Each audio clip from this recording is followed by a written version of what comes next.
Hello friends, LGR study में आप सभी का स्वागत है। साथियों, जैसा कि आप सभी जान रहे हैं कि अभी जो है साइंस के अंदर हम लोग जो है प्रकाश का अपवर्तन चैप्टर पढ़ाई कर रहे हैं और प्रकाश के अपवर्तन चैप्टर का आज जो है आप लोगों का दूसरा क्लास होने वाला है। एक क्लास इस चैप्टर का ऑलरेडी हो चुका है। अगर आप अभी तक इस चैप्टर के फर्स्ट क्लास का जो है वीडियो नहीं देखे हैं तो आप लोग ज़रूर जो है देख लीजिएगा, क्योंकि फर्स्ट क्लास को देखने के बाद अगर आप इस क्लास को देखेंगे तो चीज़ें बहुत ही अच्छा तरीक़ा से आपको समझ में आएगा। चलिए शुरू करते हैं। आज के चीज़ों को सीखने समझने की कोशिश करेंगे। काफ़ी महत्वपूर्ण चीज़ें होगी जो आपके एग्ज़ाम और ज्ञान दोनों के दृष्टि से बहुत ही ज़्यादा महत्वपूर्ण होने वाला है। यहाँ पर आप लोग देख सकते हैं कि आज का जो आपका टॉपिक है वो क्या है कि आयताकार कांच के स्लैब से प्रकाश का अपवर्तन।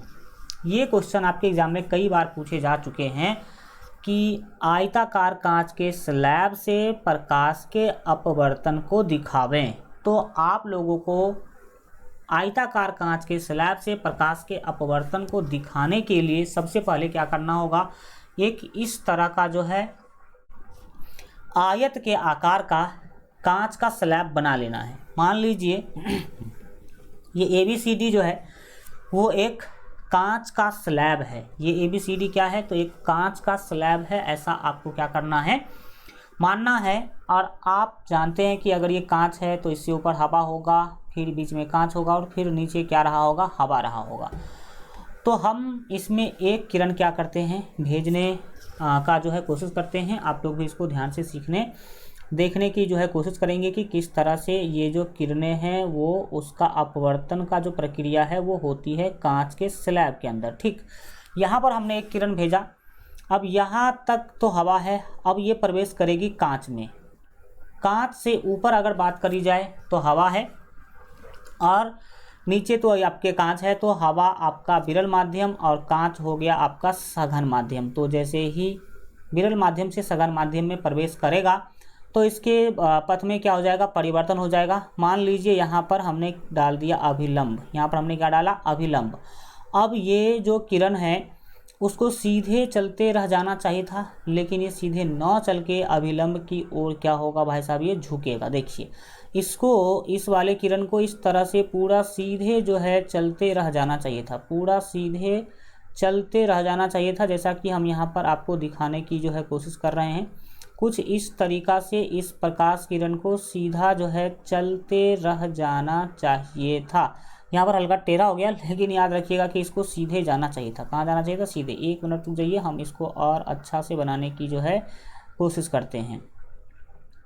एक मिनट, चलो ठीक है, यहाँ तक मान लीजिए कि ठीक है। इसको और हम क्या करते हैं, आगे बढ़ाने की कोशिश करते हैं। मान लीजिए कि इसको इस तरीक़ा से सीधे जो है आगे जाना चाहिए था, लेकिन ये सीधी रास्ता में आगे जो है नहीं बढ़ता है। ये क्या होगा, सबसे पहले तो यहाँ पर ही अभिलंब की ओर झुक जाएगा।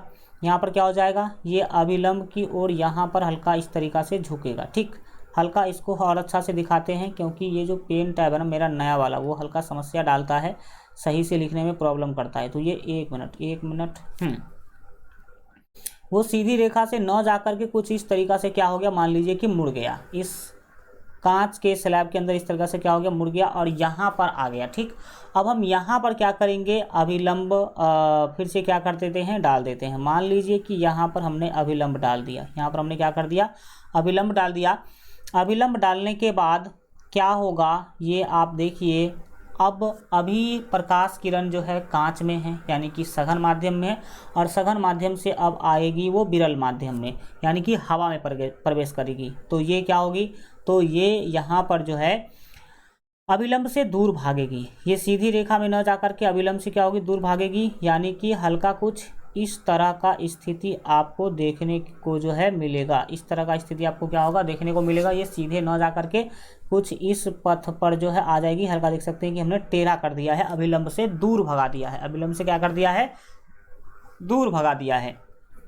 अब अगर यहाँ पर समझने की कोशिश करा जाए तो एक चीज़ आप यहाँ पर देख सकते हैं कि ये वाला जो कोण है वही आपतन कोण होगा, जिसको हम कोण आई बोलेंगे। क्या बोलेंगे, कोण आई बोलेंगे।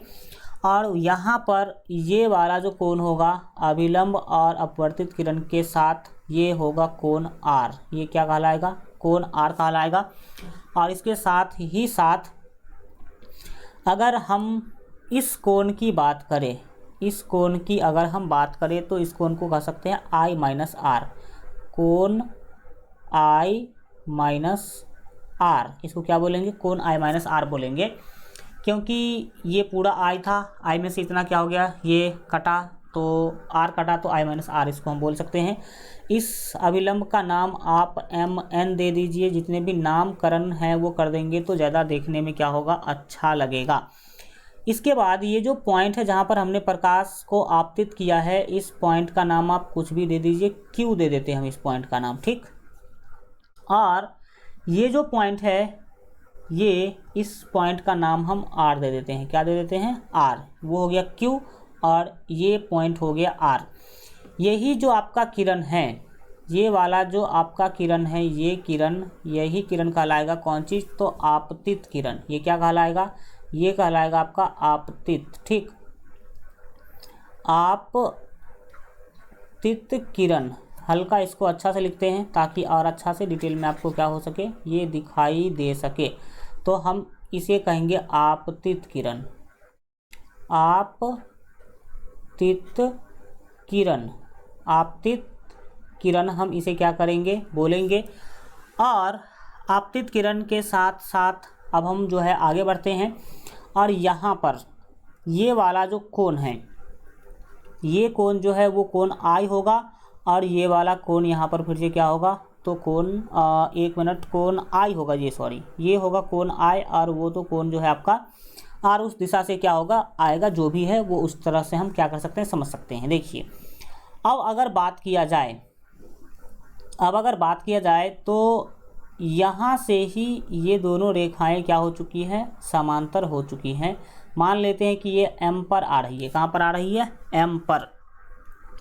आप याद रखिएगा कि ये वाला जो किरण है, इस किरण का नाम होगा आपतित किरण की दिशा, मतलब ये जो आपतित किरण है उसकी दिशा यही होना चाहिए था, लेकिन इस दिशा में वो क्या हो गया, आ गया। इसको बोलेंगे आपतित किरण की दिशा, क्या बोलेंगे, आपतित किरण की दिशा, आपतित किरण की दिशा, आपतित किरण की दिशा बोलेंगे। यानी कि जो आपतित किरण है उसको तो सीधा इसी होकर के क्या होना था, आना था। और ये वाला जो किरण है, इस किरण का नाम होगा निर्गत किरण, क्या होगा, इस किरण का नाम जो है वो हो जाएगा आपका निर्गत किरण, निर्गत किरण होगा। निर्गत किरण को समझने के बाद अब याद रखिए, मान लीजिए कि आपतित किरण को हम T बोल देते हैं और निर्गत किरण को हम S बोल देते हैं, आपतित किरण को T और निर्गत किरण को S। ये देखिए T होकर के प्रकाश किरण को आना था, लेकिन आया S होकर के, यानी कि इतना जो है इसमें डिफरेंस हो गया। ये वाला जो दूरी हमने लिखा है, ये जो दूरी हमने आपको दिखाया, R से M भी बोल सकते हैं, और ये जो हमने लिखा है वो भी R से M के बराबर ही होगा। तो ये वाला जो चीज़ है ना, इसी को कहते हैं हम लोग पारस्विक विस्थापन। क्या कहते हैं इसी को हम लोग जो है पारस्विक विस्थापन कहेंगे। क्या कहेंगे, तो पारस्विक विस्थापन कहेंगे, पारस्विक विस्थापन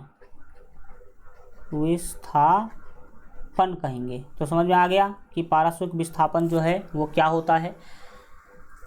एक्चुअल पाथ और जो आपका निर्गत किरण है, या फिर सीधा कह लीजिए आपतित किरण की दिशा और निर्गत किरण के बीच का जो डिस्टेंस है, बीच का जो दूरी है, वही कहलाता है पारस्विक विस्थापन। वही क्या कहलाता है, पारस्विक विस्थापन कहलाता है। इस तरीका से अगर आप किसी भी स्लैब के ऊपर, आयताकार कांच के स्लैब के ऊपर प्रकाश का अपवर्तन करवाते हैं, 5 मार्क में ये पूछा जाता है, फुल का फुल मार्क आपको क्या हो जाएगा, मिलेगा। ठीक, अब बढ़िए आगे और अगले चीज़ों को क्या करते हैं, सीखने समझने की कोशिश करते हैं। अभी हम लोग पारस्विक विस्थापन देख रहे थे, अब अगला टॉपिक आपके सामने यही आ चुका है कि पारस्विक विस्थापन क्या है। तो पारस्विक विस्थापन क्या है, फिगर में आप एक बार देख लीजिए। आपतित किरण की दिशा और निर्गत किरण के बीच का जो दूरी है उसी को हम लोगों ने बोला है पारस्विक विस्थापन। तो यहाँ पर हमने वही लिख दिया है कि आपतित किरण की दिशा तथा निर्गत किरण के बीच लंबवत दूरी को पारस्विक विस्थापन कहते हैं। लंबवत दूरी यानी कि पूरा जो है परपेंडिकुलर जो आपके डिस्टेंस है उसको क्या बोलेंगे, पारस्विक विस्थापन बोलेंगे। ये वाला जो डिस्टेंस आप देख सकते हैं आपतित किरण और निर्गत किरण के बीच का, वही है आपका पारस्विक विस्थापन। पारस्विक विस्थापन के बाद अब हम लोग कुछ महत्वपूर्ण चीज़ें जानेंगे प्रकाश के अपवर्तन से संबंधित। प्रकाश के अपवर्तन का प्रभाव, प्रकाश के अपवर्तन का प्रभाव देखने वाले हैं। आपको पता होना चाहिए कि प्रकाश की अपवर्तन जो एक घटना है, इस घटना के कारण हमें प्रकृति में बहुत अलग अलग प्रकार की जो है वो प्रभाव देखने को मिलता है। तो प्रकाश के अपवर्तन का जो प्रभाव है वो अब हम लोग देखने वाले हैं। याद रखेंगे कि प्रकाश का अपवर्तन प्रकाशीय भ्रम को दर्शाता है। प्रकाश के अपवर्तन के कारण क्या होता है, कई बार प्रकाशीय भ्रम देखने को मिलता है, यानी कि प्रकाश के कारण उत्पन्न भ्रम हम प्रकृति में देखते रहते हैं। कुछ प्रमुख प्रकाशीय भ्रम इस प्रकार हैं। पहला याद रखेंगे कि पानी में डूबी छड़ी का मुड़ा एवं छोटा प्रतीत होना। ये किसके कारण होता है, जब मान लीजिए कि ये आपका कोई क्या है, गिलास है, ठीक, इसमें पानी यहाँ तक भरा हुआ है, पानी भरा हुआ है। आप अगर इसमें कोई अगर छड़ी डालते हैं तो ये छड़ी हल्का ऊपर उठा दिखाई देता रहता है, ऊपर उठा हुआ दिखाई देता रहता है और मुड़ा हुआ दिखाई देता रहता है। तो पानी में डूबी छड़ी का मुड़ा एवं छोटा प्रतीत होना, ये किसके कारण होता है, तो ये प्रकाश के अपवर्तन के कारण होता है। ये क्वेश्चन आपके एग्जाम में कई बार पूछे जा चुके हैं कि पानी में रखी हुई छड़ी मुड़ी क्यों प्रतीत होती है या फिर छोटा क्यों प्रतीत होती है, तो प्रकाश के अपवर्तन के कारण होती हैं। दूसरा है कि अक्षरों के ऊपर कांच का स्लैब रखने से उसका उठा हुआ प्रतीत होना। अगर कोई टेबल है उसके ऊपर आपने मान लो कि न्यूज़पेपर रख रखा है और न्यूज़पेपर के ऊपर से आपने कांच का स्लैब डाल दिया, यानी कि शीशा का स्लैब उठा करके आपने क्या कर दिया, उस पर डाल दिया, तो अक्षर उठा हुआ प्रतीत होता है, यानी कि लगेगा कि अक्षर उठा हुआ है, ऊपर की ओर क्या है, अक्षर उठा हुआ है।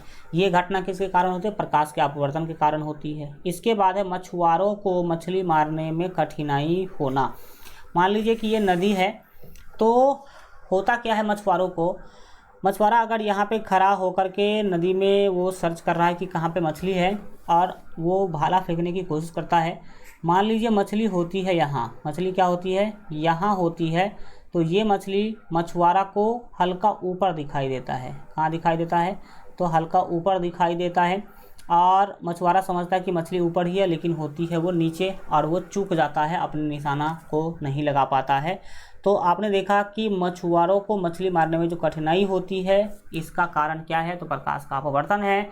और तारों का टिमटिमाना, ये तो है आपका वेरी वेरी इंपॉर्टेंट, कई बार तारा टिमटिमाने से लेकर क्वेश्चन पूछे जा चुके हैं। तारों का टिमटिमाना जो है प्रकाश के किस प्रभाव के कारण होता है, तो बोलेंगे प्रकाश के जो है अपवर्तन के कारण ही तारा टिमटिमाते हैं। और लास्ट अगला जो आप देखते हैं, वायुमंडल के अंदर जो परिवर्तन देखते हैं, जो भ्रम देखते हैं, वो है अग्रिम सूर्योदय एवं विलंब सूर्यास्त। प्रकाश के अपवर्तन के कारण हम लोग अग्रिम सूर्योदय देख पाते हैं और विलंब सूर्यास्त देख पाते हैं, यानी कि सूर्य उगने से पहले ही हम लोग सूर्य को देखना शुरू कर देते हैं और डूबने के बाद भी देखते रहते हैं। ये कितने मिनट का डिफरेंस होता है, 2 मिनट, ये जो है मिनट का ये डिफरेंस होता है। हम 2 मिनट पहले सूर्य को देखना शुरू कर देते हैं, 2 मिनट पहले सूर्य को देखना जो है शुरू कर देते हैं और डूब जाने के बाद 2 मिनट तक हम देख पाते हैं। ये किसके कारण हो पाता है, तो ये आप याद रखेंगे कि अग्रिम सूर्योदय यानी कि सूर्य उगने से पहले दिखाई देने लगता है और विलंब सूर्यास्त यानी कि सूर्य जो डूब जाने के बाद भी 2 मिनट तक हम लोग सूर्य को देखते रहते हैं। ये कैसे हो पाता है, तो ये अपवर्तन के कारण हो पाता है। तो ये चीज़ें सब जो है आप याद रखने की कोशिश करेंगे। अब अगला है क्रांति कोण। क्रांति कोण काफ़ी महत्वपूर्ण कंसेप्ट है। क्या होता है क्रांति कोण, वो समझने की कोशिश कीजिए। यदि आप याद रखेंगे कि सघन माध्यम से विरल माध्यम में, सघन माध्यम से विरल माध्यम में, न कि विरल से सघन में, सघन माध्यम से विरल माध्यम में अपवर्तन के समय, यानी कि सघन माध्यम से जब विरल माध्यम में प्रकाश जाएगी तो उस समय जो है अपवर्तन के समय वह विशेष आपतन कोण जिसके लिए संगत, सांगत नहीं, जिसके लिए संगत अपवर्तन कोण 90 डिग्री हो उसे क्रांति कोण कहते हैं। क्रांति कोण को IC या सीधा C से सूचित किया जाता है। समझने की यहाँ पर कोशिश कीजिएगा, हम मानते हैं कि आपको अभी समझ में नहीं आया होगा। मान लीजिए कि ये कोई सरफेस है, ये कोई क्या है, सरफेस है। इस सरफेस का नाम हम दे देते हैं AB, इस सरफेस का नाम क्या देते हैं, AB देते हैं। और ये ऊपर मान लीजिए हवा है और नीचे मान लीजिए जल है, नीचे क्या है, जल है। तो सघन माध्यम कौन हुआ, सघन माध्यम तो सर नीचे वाला हुआ। तो मान लीजिए यहाँ से सघन माध्यम से आपने एक प्रकाश किरण भेजा, आपने क्या किया, एक प्रकाश किरण यहाँ से आपने क्या किया, भेजा। अब यहाँ पर जब हम अभिलंब डालेंगे तो ये क्या होगी, हल्का जो है अभिलंब से दूर भागते हुए इधर की दिशा में क्या हो जाएगी, चल जाएगी। अभिलंब से दूर भागते हुए इधर की दिशा में वो प्रकाश किरण जो है चल पाएगी, इधर हल्का ऐसे हो जाएगी। एक मिनट रुक जाओ, एक मिनट रुक जाओ, ये इस तरीक़ा से हल्का अपना बिहेव दिखाते हुए क्या होगी, इधर चल जाएगी। लेकिन मैंने यहीं से फिर जो है आपतन कोण को हल्का कम करने की कोशिश किया। मैंने क्या किया कि एक किरण अब हल्का कुछ इस तरीक़ा से मैंने क्या किया, भेजा। इस बार क्या हुआ, तो ये किरण गया तो, लेकिन ये सरफेस को टच करते हुए ही ऐसे इसी दिशा में जो है ये चलता रह गया। सरफेस को टच करते हुए इसी दिशा में ये जो है चलता रह गया, न तो ऊपर गया न ही नीचे गया। यानी कि जैसे जैसे आप आपतन कोण छोटा कर रहे हैं, आपतन कोण क्या कर रहे हैं, छोटा कर रहे हैं, तो वो नीचे की ओर भागता जा रहा है। यहाँ पर आप देखेंगे तो 90 डिग्री का कोण बन गया। कितने डिग्री का, 90 डिग्री का कोण, अपवर्तन कोण यहाँ पर 90 डिग्री का बन गया। तो उस स्थिति में याद रखेंगे, यही कोण जो है जब अपवर्तन कोण 90 डिग्री का होता है तो उसी स्थिति में जो जो आपतन कोण होगा यही होगा, यही कहलाएगा आपका आपतन कोण। ये आपतन कोण जो है इसी को हम लोग यहाँ पर IC बोलेंगे। क्या बोलेंगे, IC, यानी कि इसी को हम लोग जो है क्रिटिकल एंगल या क्रांतिक कोण बोलते हैं। लेकिन हाँ, तो आपने देख लिया ये क्या होगा, क्रांतिक कोण होगा। लेकिन अगर आप आपतन कोण को और कम करेंगे, यानी कि कुछ इस तरह का किरण आप अगर भेजते हैं, अगर यहाँ से इस तरह का किरण अगर भेजते हैं, तो ये आपतन कोण जो है वो 90 डिग्री से क्या हो जाएगा, अपवर्तन कोण 90 डिग्री से इस बार छोटा हो जाएगा। और इस बार क्या हो जाएगा, ये इसी के दिशा में, यानी कि उसी माध्यम में फिर प्रकाश क्या हो जाएगी, लौट जाएगी। प्रकाश क्या हो जाएगी, इस बार लौट जाएगी और जिस माध्यम से चली थी उसी माध्यम में आ गई। इसी को कहते हैं पूर्ण आंतरिक परावर्तन। क्या कहते हैं इसको, तो इसको कहते हैं हम लोग पूर्ण आंतरिक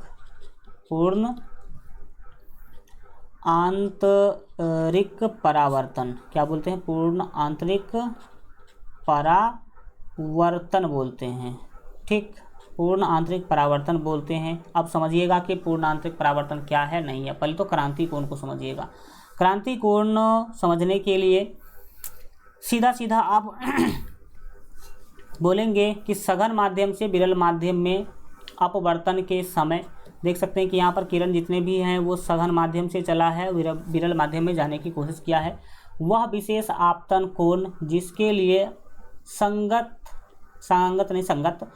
अपवर्तन कोण 90 डिग्री हो। तो यहाँ पर आप देख सकते हैं कि अपवर्तन कोण 90 डिग्री है। तो जब अपवर्तन कोण 90 डिग्री हो उस वक्त देखिएगा कि आपतन कोण कितना है, वही होगा क्रांति कोण। उसे क्रांति कोण कहते हैं। क्रांति कोण को IC या C से सूचित करते हैं। ये आप याद रखने की जो है कोशिश करेंगे। ये अपवर्तन कोण 90 डिग्री है, तो 90 डिग्री अपवर्तन कोण के लिए जो आपतन कोण बनता है, आपतन कोण बनता है उसे ही हम लोग IC कहते हैं, यानी कि क्रांतिक कोण कहते हैं।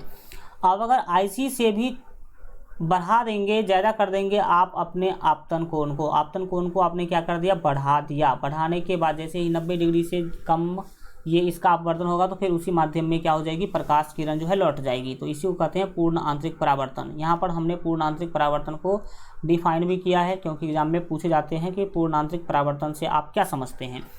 तो बोलेंगे सघन माध्यम से चलती हुई कोई प्रकाश की किरण किसी विरल माध्यम के सतह पर जब क्रांतिक कोण से अधिक मान वाले आपतन कोण पर आपतित होती है, तब यह किरण उसी सघन माध्यम में अपवर्तित हो जाती है। यहाँ पर आप लोग क्लियरली फिगर में देख सकते हैं। ये जो आपका क्रांति कोण है, क्रांति कोण से भी अधिक हमने आपतन कोण ले लिया। तो जब कभी भी आप क्रांति कोण से भी अधिक आपतन कोण पर सघन माध्यम से विरल माध्यम में प्रकाश किरण भेजेंगे तो वो उसी माध्यम में क्या हो जाएगी, लौट जाएगी। इसी को टोटल जो है रिफ्लेक्शन या फिर पूर्ण आंतरिक परावर्तन जो है, टोटल इंटरनल रिफ्लेक्शन या पूर्ण आंतरिक परावर्तन, इसे हम लोग क्या करते हैं, बोलते हैं। पूर्ण आंतरिक परावर्तन आप लोगों ने समझा। अब पूर्ण आंतरिक परावर्तन को समझने के बाद आगे बढ़ते हैं और अगला चीज़ है पूर्ण आंतरिक परावर्तन के शर्त।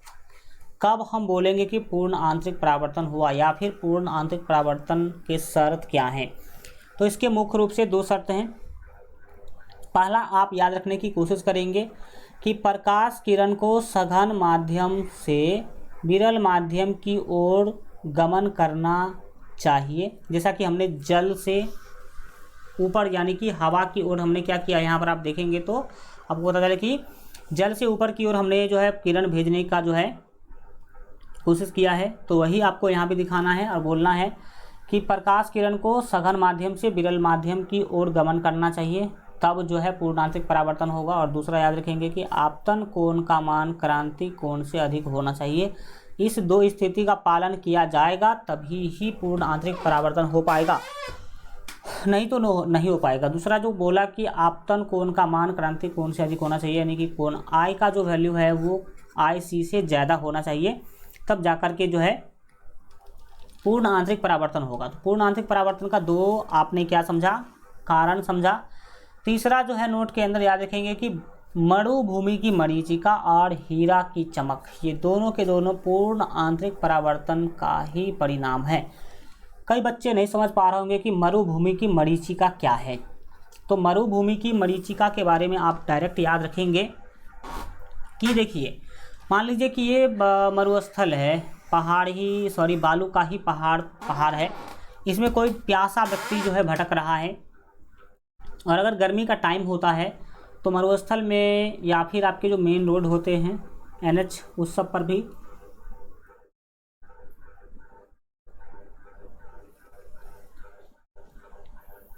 आपको दिखाई दिया होगा कई बार कि हम सोचते हैं कि यहाँ पर पानी है। पीछे जब रहते हैं, यहाँ पर खड़ा रहते हैं तो हमें लगता है कि यहाँ पर पानी है, लेकिन यहाँ से हम यहाँ जाते हैं तो यहाँ पर पानी नहीं दिखाई देता रहता है, पानी नहीं दिखाई देता रहता है। ये सब किसके कारण है, तो पूर्ण आंतरिक परावर्तन के कारण है। तो पूर्ण आंतरिक परावर्तन के कारण आपको मरीचिका दिखाई पड़ता है रेगिस्तान के अंदर, और दूसरा हीरा की जो चमक है वो भी पूर्ण आंतरिक परावर्तन के कारण ही होता है। ठीक, तो इस तरह का तरीका से आज आप लोगों का क्लास जो है वो कंप्लीट हुआ। हम अगले क्लास में एक नया टॉपिक पढ़ने वाले हैं, इसीलिए हमने इसको आज यहाँ तक ही रखा है। कल के क्लास में हम लोग लेंस टॉपिक पढ़ेंगे। क्या पढ़ेंगे, लेंस टॉपिक पढ़ेंगे, जो कि आपके एग्जाम के लिए काफ़ी ज़्यादा महत्वपूर्ण होगा। लेंस एक नया टॉपिक है, इसीलिए हमने सोचा कि आज इसको ना शुरू करके हम अगले क्लास में ही अगर इसको शुरुआत करेंगे तो ज़्यादा ही क्या होगा, अच्छा होगा। ओके, तो हम आज के लिए इतना ही रखेंगे। आप सभी जो है इसके बारे में अपने सभी मित्र भाई दोस्त बहन को बताइए कि LGR स्टडी पर इस तरह का जो है कोर्सेज चल रहा है। Thank you so much, good bye.